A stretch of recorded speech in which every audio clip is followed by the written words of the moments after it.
नमस्कार. स्वराज्य मराठीमध्ये आपले स्वागत. पाहूया सविस्तर बातमी. सर, आज महत्वाचे पक्षप्रवेश झालेले आहेत. एम के मडवी यांचं खूप मोठं काय खऱ्या अर्थाने शिवसेनेत आले का? ऐरोलीमध्ये आज उभाटातील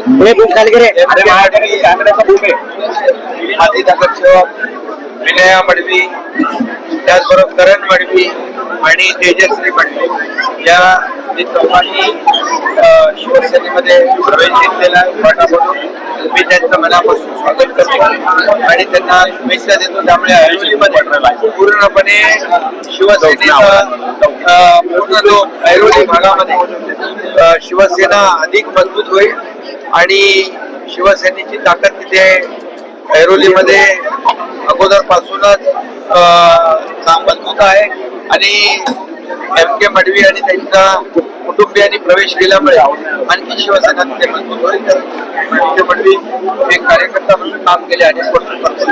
मी त्याचं मनापासून या ठिकाणी स्वागत करतो. खऱ्या अर्थाने शिवसेनेत आले का? खऱ्या अर्थाने जी शिवसेना आहे खऱ्या शिवसेनेमध्ये आले. खऱ्या शिवसेनेत नवी मुंबईमध्ये आता कोण उरले आणि त्याचबरोबर बेलापूर मधून माजी नगरसेवक मिथुन पाटील, अमित पाटील आणि पूनम मिथुन पाटील काँग्रेसच्या जिल्हा अध्यक्ष महिला त्यांनी देखील शिवसेनेमध्ये प्रवेश केलेला आहे. त्यामुळे बेलापूर भागात देखील शिवसेना अधिक मजबूत होईल आणि नव्या मुंबई महापालिकेवर देखील महायुतीचा भगवा झेंडा पडतो. सर, नवीन राष्ट्रवादी सोबत असणार आहे का? ते तुम्हाला अजून नंतर बोलवून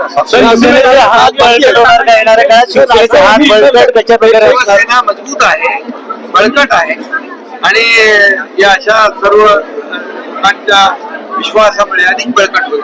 कारण शिवसेना दिलेला शब्द पाळते.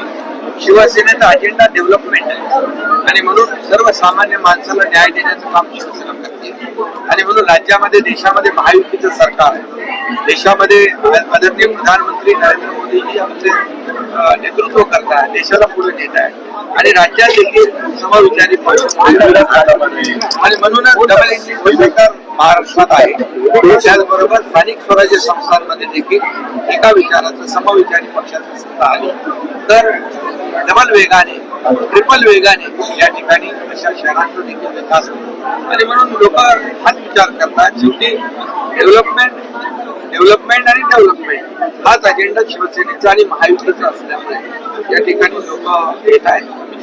स्वराज्य मराठी, बातमी नाही जबाबदारी. चॅनलला लाईक करा, शेअर करा आणि सबस्क्राईब करा.